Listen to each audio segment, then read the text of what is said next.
Seja muito bem-vindo, seja muito bem-vinda ao seu ambiente de enriquecimento. Aqui quem fala é Igor Carboni e eu vou guiar você por mais um capítulo na nossa saga para você decidir melhor. Se você chegou até aqui, dentro desse módulo, você já viu todo o processo de decisão, desde o estágio em que você não sabe, ou um termo chique, você tem insciência, até o estágio em que você passa a ter ciência das portas ou dos caminhos para você seguir. Você, então, está indeciso ou indecisa sobre qual caminho é o melhor para você, depois você tomou a decisão. E olha que só no submódulo decisão ficamos um tempão falando sobre isso, né? Toda a, a estratégia por trás de você tomar a decisão. E agora que você tomou a sua decisão, é preciso sustentá-la. Se você tem algum tipo de dúvida nesse processo de decisão, mesmo depois de já ter firmado a decisão, de já ter, de fato, assim, se comprometido com você mesmo, eu vou fazer isso, pronto e acabou. Mas ainda existe uma sombra de dúvida dentro de você, ainda existe algum tipo de, sabe, insegurança, um receio, putz, não sei se é bem por aí ou por ali, e o que deve ser feito e como deve ser feito, esse vídeo é para você. Vamos lá, eu vou ilustrar isso daqui do melhor da minha capacidade, espero poder fazer uma explicação didática para você, tá? A começar pela imagem. Então veja que você encontrou a sua porta, e aqui deve ser vista a imagem ao contrário, tá?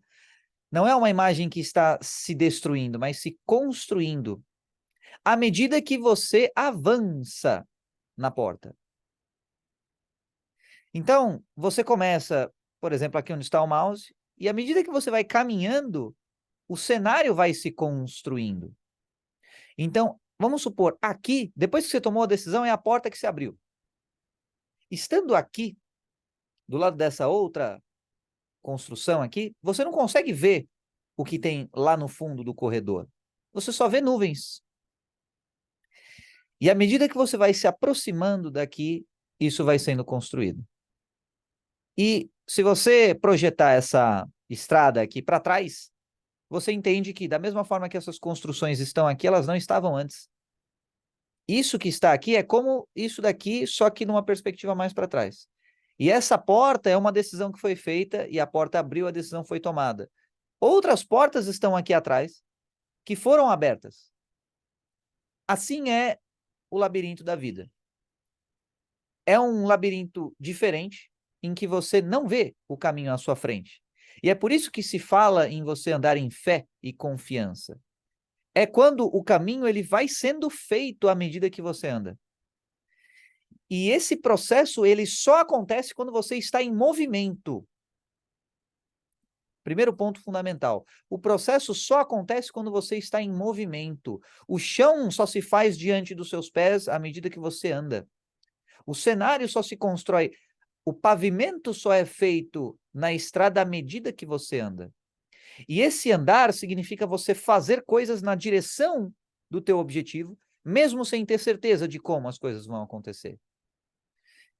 Essa aposta, essa espécie de, sabe, de botar fé, como se costuma dizer, é justamente você agir em fé, agir em confiança na direção do seu objetivo. Vamos lá, vamos melhorar e deixar isso mais refinado. Olha só, a primeira coisa que eu quero mostrar aqui é uma balança, tá? Então não é tão bonito, talvez, quanto a imagem daqui, mas isso vai servir para ilustrar uma balança. E essa balança, ela tem medo de um lado e ambição do outro. Se você vê uma estrada que termina em um certo ponto, depois da porta abrir, vai dar um medinho. Se você vê uma rua que termina abruptamente para um penhasco sem fundo, onde só tem nuvens, pode dar um medinho. O instinto humano pode falar mais alto, o instinto de sobrevivência, o instinto de preservação, o instinto da homeostase, da tendência homeostática. O que é isso, Carbone? É você manter o sistema do jeito que estava. Sabe, em time que está ganhando não se mexe? É isso que é homeostase. Não mexer o time que está ganhando. Então, sua temperatura corporal está maravilha em uns, sei lá, 36, 37 graus, é ali que tem que ficar. Se abaixar muito, teu corpo vai voltar tendência à temperatura ideal. Ou seja, a tendência é que você fique naquele mesmo nível basal. A menos que você eleve esse nível homeostático, que é o que, em termos científicos, se chama alostase ou zona alostática, que é o quê? Sabe aquela zona do conforto? Aí você tem uma zona de desconforto. Essa zona de desconforto, em termos científicos, é zona alostática. E a zona do conforto, zona homeostática. Beleza? O que isso tem a ver, Carbone? Tem a ver que, para você crescer, para você sustentar a tua decisão, vai ser desconfortável. Você estará numa zona alostática. Para você crescer e realizar e sustentar o processo da tua decisão, realizar aquilo que você quer, os seus objetivos, a sua ambição vai te colocar num desconforto. E o medo vai te dar outro desconforto. Então, escolha o seu desconfortável, como costumam dizer. E aqui tem outros fatores que agregam nesse conceito. Além da ambição, você tem fé. E no caso do medo, você tem soberba. E olha só, é uma soberba que ela não é sempre explícita, tá? É uma soberba, por exemplo, não, mas eu quero saber antes de acontecer. Eu quero saber o que vai acontecer. Aquela tendência de você ter controle sobre a situação. Sabe aquela coisa assim, não, eu preciso ter controle. E se não tiver o controle, se alguma coisa fugir dos planos, a pessoa começa a surtar. Por quê? Soberba. Soberba intelectual. E para você sustentar o seu processo decisório, você deve caminhar em fé. E a fé significa abdicar das certezas, por definição. Senão não é fé, não precisa ter fé. É uma certeza. Por exemplo, fazer uma fezinha, como costumam dizer. É por quê? Porque você não sabe o resultado. Se você soubesse, não seria fé. Então, a fé ela tem esse fator eminentemente desconhecido. Você não vê. É por isso que requer fé. E a fé, como virtude, ela só se desenvolve na incerteza. Ela só se desenvolve na indecisão. Ela só se desenvolve nas várias opções para você tomar. E isso é uma bênção, uma característica do mundo tridimensional de 3D que vivemos. Nesse mundo, você tem a oportunidade de fortalecer a tua fé. Nesse mundo, você tem a oportunidade de se conectar com a inteligência infinita de uma maneira que só é possível por conta dessa matrix, por exemplo, ou dessa configuração de logos. É só aqui que você tem essa oportunidade, essa bênção, talvez. É porque você, por exemplo, usando uma analogia para ilustrar o que eu quero dizer, você está na academia. É porque o supino está pesado que você tem a oportunidade de hipertrofiar os seus músculos. Se você pegar só a barra, supondo que você já tem alguma experiência na academia, e pegue só a barra, está mais fácil? Sim, está mais fácil. Mas também não tem o ganho proporcional ao esforço, ao desconforto. Então, qual que é o ganho proporcional a uma vida em incerteza, a uma vida na escuridão? É a fé. É esse alinhamento com o Logos, é esse alinhamento com a inteligência infinita. Porque você não vê. Isso é uma virtude. E essa virtude, ela está associada a grandes realizações.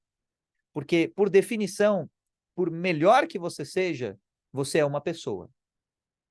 E uma pessoa, em comparação com um sistema planetário, por exemplo, é muito pequeno. Muito pequeno. À medida que você tem fé, você se humildiza. Você reconhece os limites do teu saber, os limites do teu fazer.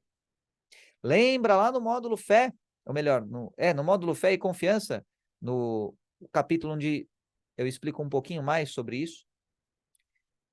que é quando você faz aquilo que lhe compete, aquilo que está sob o seu alcance, e você confia que fazendo o que você pode fazer, o resto tomará conta de si próprio. E mais importante do que isso, você não fica tentando ficar ciente daquilo que não lhe compete. Se você está fazendo o seu, pensa só numa indústria. Imagina só, pensa numa indústria bem especializada com vários setores e departamentos numa linha de montagem de um automóvel, por exemplo. Imagina só se o cara, no departamento X, ficasse preocupado com o que acontecesse no departamento Y. Não faz sentido.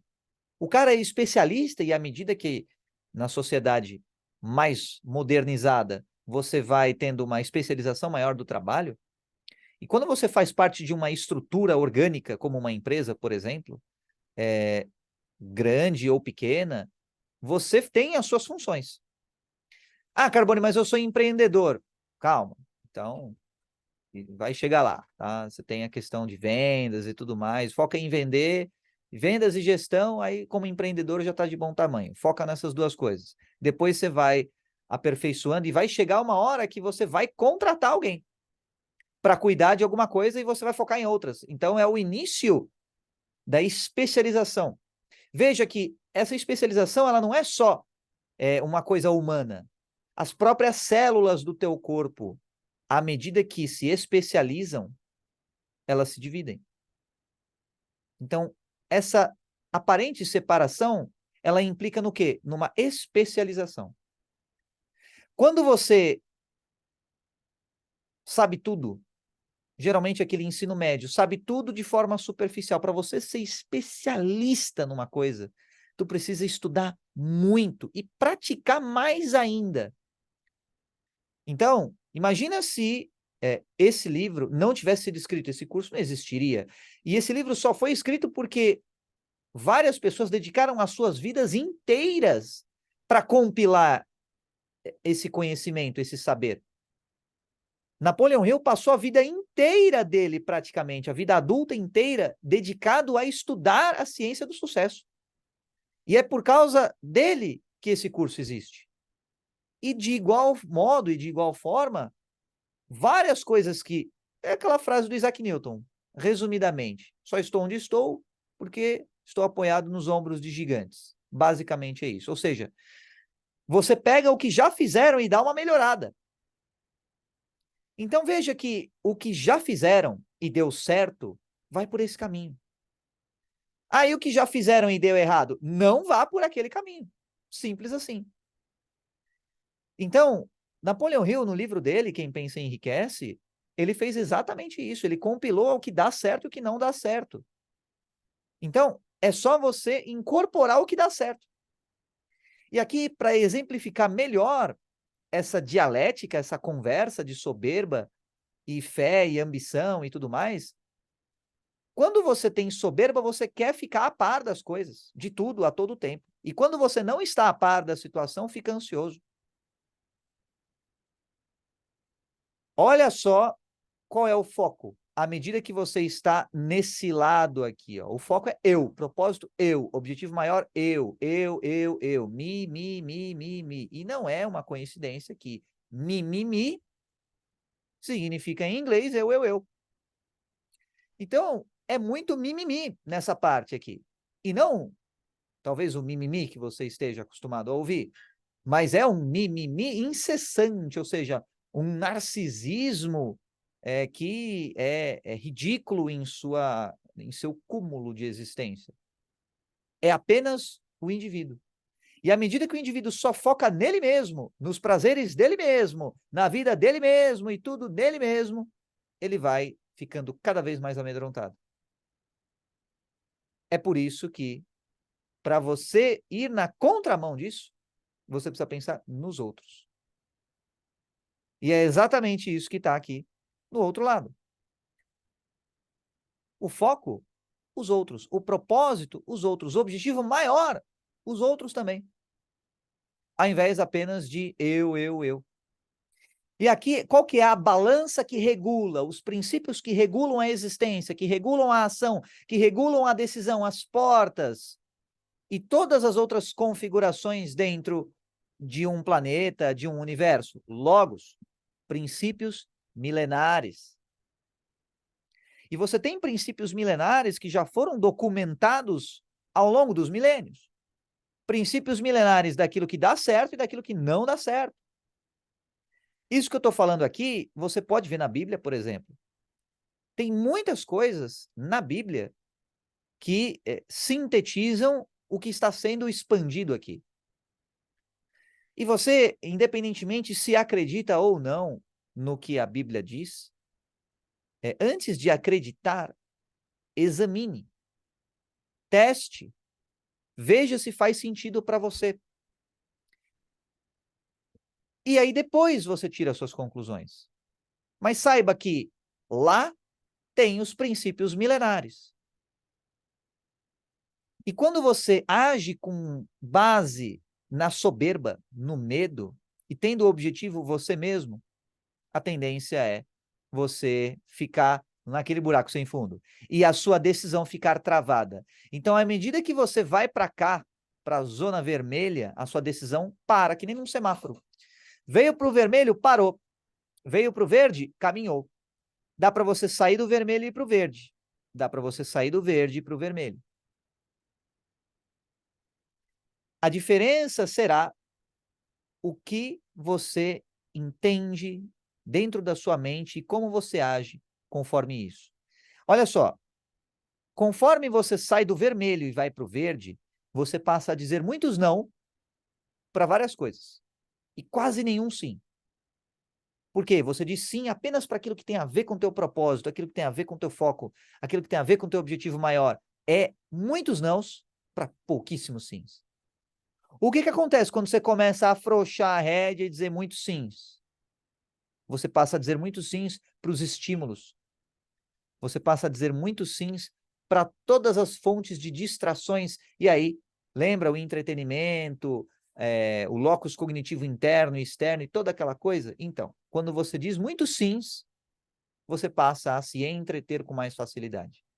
E por que a pessoa diz muitos sims nesse sentido específico? Porque o foco está nela própria.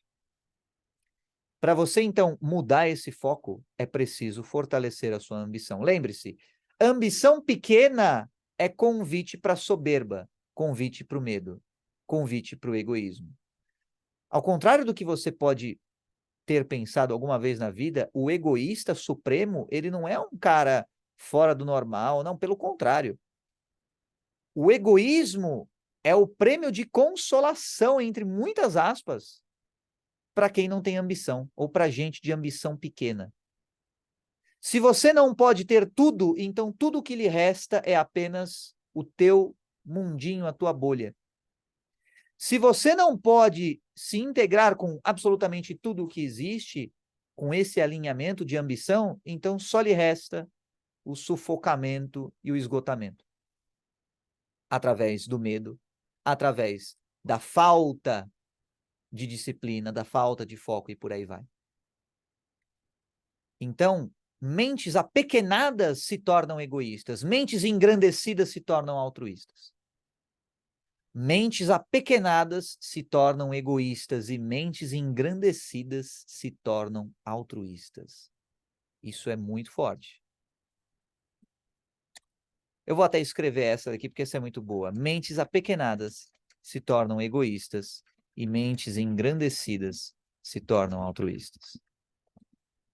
Ah, Carbone, discordo do que você está falando, não tem problema nenhum. Eu não estou me colocando como dono da verdade aqui de maneira nenhuma. Agora, isso que eu estou falando para você, uma vez eu li, uma vez eu escutei, uma vez eu vi e me incomodou. Talvez a minha mente estivesse apequenada naquela ocasião, talvez. Agora, quando algo lhe vem aos sentidos e te incomoda, não descarte imediatamente. Esse é um conselho que eu te dou. Um conselho para você fortalecer a sua sabedoria. Quando algo chega a teus sentidos que lhe gera uma aversão, e esse algo mais no sentido mental mesmo, uma ideia, não descarte a ideia imediatamente. Veja que esse descarte automático e imediato é uma ação cerebral um comportamento, uma programação que é ensinada para poupar energia mental. E sabe o que acontece com quem poupa energia mental? Se torna sedentário mental. O sedentário mental é o preguiçoso mental, que sempre pensa as mesmas coisas. E veja que o preguiçoso mental não precisa necessariamente ser uma pessoa preguiçosa ou sedentária fisicamente, mas sim aquele que faz as mesmas coisas várias e várias vezes, de novo e de novo, sem nunca crescer em conhecimento, crescer em saber, em sabedoria, crescer em entendimento de coração, crescer em compaixão, crescer em espírito. O crescimento, ele exige rompimentos, romperes, ir para fronteiras e depois transcender a fronteira. E essa transcendência, esse romper, ele é desconfortável. Portanto, a tendência é que você rejeite o que é desconfortável, o que é novo. Uma ideia que lhe gera uma aversão, um estranhamento. Então, não rejeite uma ideia de princípio, de imediato, porque essa ideia pode ser verdadeira. Então, veja que o intuito dessa balança é exemplificar a sua vida com base na decisão que você tomou. Você está falando muitos sims ou muitos nãos na sua vida? Quanto mais sims você fala na sua vida, menos foco você tem e mais longe de realizar a sua decisão você está. Do contrário, se você falar muitos nãos e bem poucos sim, se você é bem criterioso para definir o teu sim, bom sinal. Sinal que você sabe o que você quer. Ah, Carbone, mas eu estou falando muitos nãos e nenhum sim. Então veja que, será que o seu critério ele é realista tendo em vista a sua técnica? Será que o seu critério é realista tendo em vista a tua capacidade de realização? Isso aí é outra coisa. É você alinhar o teu saber fazer, a tua condução de ações ao teu objetivo, ao teu propósito. Mas não mude a decisão para se empacotar, se encaixotar, se diminuir para uma ambição pequena. Ao contrário, aumente a sua ambição para se acomodar ao tamanho do teu sonho. Não diminua o tamanho do teu sonho para caber na tua ambição de hoje. Ao contrário, aumente a tua ambição de hoje para caber no tamanho do teu sonho. Pela terceira vez, porque essa é forte. Não diminua o tamanho do seu sonho para caber na sua ambição de hoje. Ao contrário, aumente o tamanho da sua ambição de hoje para caber no seu sonho. Ficou claro? Beleza?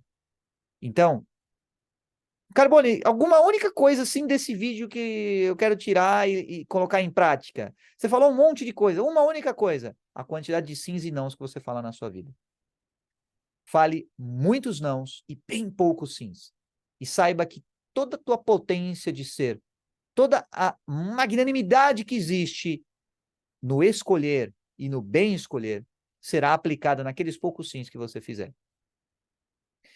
A estratégia do mundo é te dissuadir, ou seja, tirar você do prumo da tua decisão. E a tua estratégia deve ser você reforçar a tua decisão e se manter fiel à tua decisão, independentemente dos entretenimentos do mundo. Beleza? Isso é uma das práticas para você sustentar o teu processo decisório. Diga muitos nãos e poucos sims, e você vai ver como você vai bancar a tua decisão, como você vai sustentar a tua decisão. Belezinha? Então, vejo você no próximo vídeo.